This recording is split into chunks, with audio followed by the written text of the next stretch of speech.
भगवान श्री कृष्ण को नमस्कार करते हुए आप सभी का अनंत एकेडमी ऑफ मैथमेटिक्स में स्वागत है। देखिए एग्जाम्पल 6 है आपका एक्सरसाइज 4.1 4 ईयर सीरीज। फाइंड द 4 ईयर सीरीज और expansion for the function f x is equal to mod of x. X lies between minus pi to pi. Hence deduce that 1/1² plus 1/3² plus 1/5² so on करके पाई²/8। देखिए कितने times आ चुका है, ये बहुत इंपॉर्टेंट क्वेश्चन है। सबसे पहले तो हम क्या देखेंगे कि जो एफ एक्स है मोड ऑफ एक्स वो एक इवन फंक्शन है, क्योंकि एक्स की जगह -x भी रख दूं तब भी ये एफ एक्स ही रहेगा। और जब कभी भी कोई फंक्शन आपका इवन हो जाता है तो 4 ईयर के अंदर आपको बी एन निकालने की जरूरत नहीं है, क्योंकि वो जीरो हो जाता है। अब हम सिर्फ ए जीरो और ए एन निकालेंगे। ए जीरो का मतलब है 1/पाई minus pi to pi f x, और एफ एक्स की वैल्यू है मोड ऑफ एक्स। और मोड ऑफ एक्स दो हिस्सों में ब्रेक हो जाएगा आपके पास, एक -पाई से 0 और एक 0 से पाई। तो -पाई से 0 के बीच में जो एफ एक्स की वैल्यू है -x लोगे, क्योंकि हमारे पास जो मॉडुलस फंक्शन होता है मोड ऑफ एक्स, उसको हम इस तरह से ब्रेक करते हैं।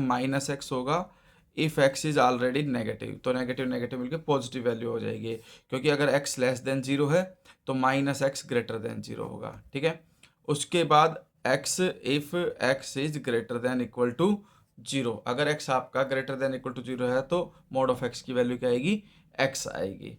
तो इस तरह से हमारे पास दोनों ही कंडीशन में 0 से लेस है इसलिए -x आया, इसमें 0 से ग्रेटर है, 0 टू पाई का मतलब 0 से ग्रेटर और पाई से लेस तक आपका x आ गया। दोनों का इंटीग्रेशन करिए, upper limit minus lower limit करिए, सॉल्यूशन करके आपका पाई आ जाएगा। फिर हम निकालेंगे ए एन है 1/पाई minus pi to pi f x cos n x d x. अब यहाँ पर जो एफ एक्स है वो भी अपने आप में इवन फंक्शन है, और जो ये दूसरे वाला फंक्शन है कोस एन एक्स, ये भी आपके पास इवन फंक्शन है। देखिए जो एफ एक्स है आपके पास वो है अब mod of x cos n x. जैसे ही मैं इसमें एक्स की जगह -x रखूँगा तो ये कंडीशन आ जाएगी कोस एन -x। मोड के अंदर -x प्लस x ही हो जाता है, कोस -x जो है आपका -nx वो कोस nx ही होगा, इसलिए ये वापस fx आ गया, इवन फंक्शन हो गया। अब हमारे पास एक प्रॉपर्टी होती थी कि -पाई से पाई अगर कोई फंक्शन है और वो इवन है तो ट्वाइस होकर के लिमिट 0 टू पाई हो जाएगी और एफ एक्स आपका एज इट इज़ रहेगा। तो सेम सिचुएशन में आपके पास ये -पाई टू पाई जो है वो 0 टू पाई हो जाएगा और ट्वाइस यानी कि 2 आगे आ जाएगा। अब x और कोस एन एक्स में लगा दो by part. First as it is cos n x का sine n x upon n, फिर माइनस का साइन 1/n इन्होंने बाहर रख दिया, x का डेरिवेटिव 1 हो गया और कोस एन एक्स का derivative sine n x upon n, जिसका n बाहर लिख दिया गया। ठीक है, उसके बाद इस साइन एन एक्स का फिर से करेंगे और वो आ जाएगा कोस एन एक्स अपॉन एन, और एक n से मल्टीप्लाई होकर के n² हो जाएगा। ठीक है, ये कोस एन एक्स। अब इसमें लिमिट लग जाएगी 0 से पाई।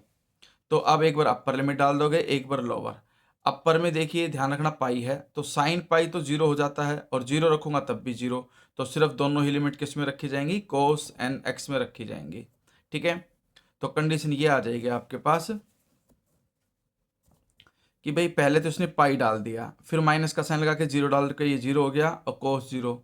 ठीक है, तो कोस 0 1 होता है इसलिए -1 लिखा गया, और इधर साइन एन पाई 0 हो गया तो ये तो 0, कोस एन पाई -1 की पावर n, और ये -1, तो इस तरह से हमारे पास क्या बचा, -1 की पावर n -1 बचा, और बाहर आपके पास 2/n² पाई हो गया। अब इसके अंदर अगर n को मैं 1 रखता हूँ तो 1 रखने पे -1 की पावर 1 माइनस आया और ये भी माइनस, तो माइनस का 2 हो गया, और -2 × 2 -4/n² पाई। लेकिन अगर मैं n को 2 पुट करता हूँ तो -1 का स्क्वायर +1 +1 -1 कैंसिल। तो इस तरह से हर इवन वैल्यू के लिए 0 हो जाएगा और हर ओड वैल्यू के लिए -4/n² पाई। अब इसके बाद हमारे पास नेक्स्ट स्टेप क्या होगा कि जो 4 ईयर एक्सपेंशन है उसके अंदर उसकी वैल्यू डाल दो। F x is equal to a0/2 plus summation n equal to 1 to infinity a n cos n x. ठीक है, यहाँ एफ एक्स की जगह पे तो mod of x is equal to a0/2, a0 की वैल्यू निकल करके आई थी पाई, और माइनस में 4/पाई। देखिए हमारे पास यहाँ जो कंडीशन, को पहले इस फॉर्म में लिख दीजिए, पाई/2 plus summation n is equal to 1 से इन्फिनिटी, हमारे पास आया था -4/n² पाई, ये ए एन आया था, और कोस एन एक्स। और वो भी तब जब आपके पास n क्या हो, ओड। तो इसका हम n की वैल्यू क्या रखेंगे, 1, 3, 5 सो ऑन, क्योंकि इवन पे तो 0 होता चलेगा इसलिए। तो पाई बाई 2 -4/पाई इसलिए क्योंकि ये देखिए -4 है और अपॉन में पाई भी है। अब कोस nx अपॉन एन स्क्वायर में एक बार n की वैल्यू 1 रखी तो ये कंडीशन आई, 3 रखोगे तो ये कंडीशन आएगी, 5 रखोगे तो ये कंडीशन आएगी। अब हमें क्या करना है, x को 0 पुट कर देना है। जैसे ही मैं इसका वैल्यू 0 रखूंगा तो ये तो 0 हो जाएगा। इधर cos 0 1, cos 0 1, cos 0 1 सब जगह 1 हो जाएगा। अब यहाँ से पाई बाई 2 इधर गया -पाई/2 और -पाई/4 उधर पलट करके मल्टीप्लाई होकर के पाई² 4 और होकर पाई² 8 हो जाएगा। इस तरह से इस ब्रैकेट की जो है आपकी वैल्यू आ जाएगी पाई² 8। यही हमें इसमें वेरीफाई करना था।